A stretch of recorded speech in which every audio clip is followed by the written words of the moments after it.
টাক পড়া রোগের টিপস। আয়ুর্বেদের ভাষায় এই রোগের নাম ইন্দ্রলুপ্তি। মাথার চুল অকালে ঝরে যাওয়া একটি রোগ। নানা কারণেই এটি হতে পারে।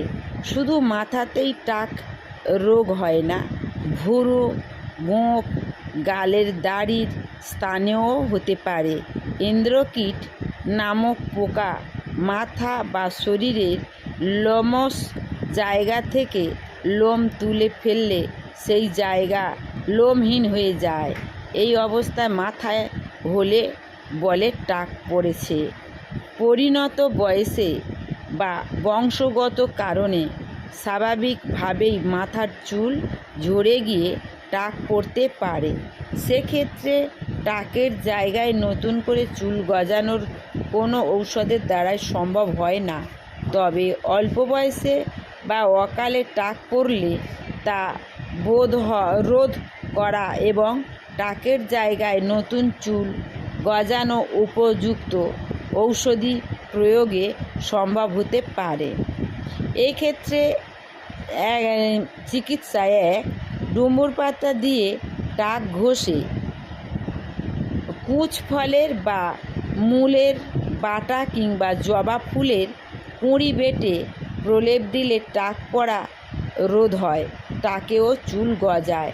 কুচ বাটা দাহকারক, তাই এটা অল্প মাত্রায় পাতলা করে মাথায় লাগাতে হবে, এতে টাকে চুল উদ্গম হবে।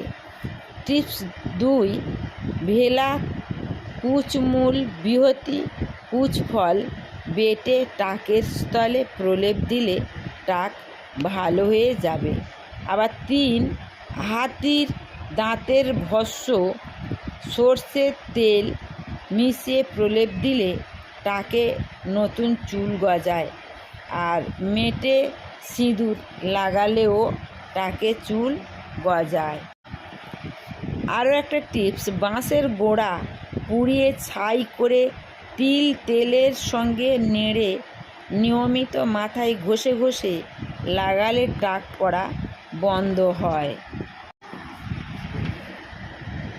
বিক্ষিপ্তভাবে টাক কেবল মাথাতেই নয়, শরীরের যে কোনো লোমশ জায়গাতেই পড়তে পারে। অপরিষ্কার অপরিচ্ছন্নতার জন্য ছাতা পরে এটা সূচিত হয়। এক্ষেত্রে ধুতুরা পাতার রস প্রত্যহ একবার করে অথবা একদিন অন্তর টাকের স্থলে লাগাতে হবে।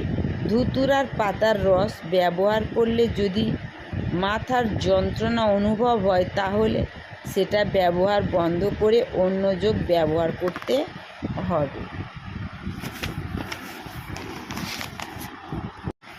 আরও একটা টিপস দিই, খুদে খুদে এক জাতের পেঁয়াজ কিনতে পাওয়া যায়, একে বলে ধানি পেঁয়াজ। খুব তীব্র গন্ধি পেঁয়াজ এটা।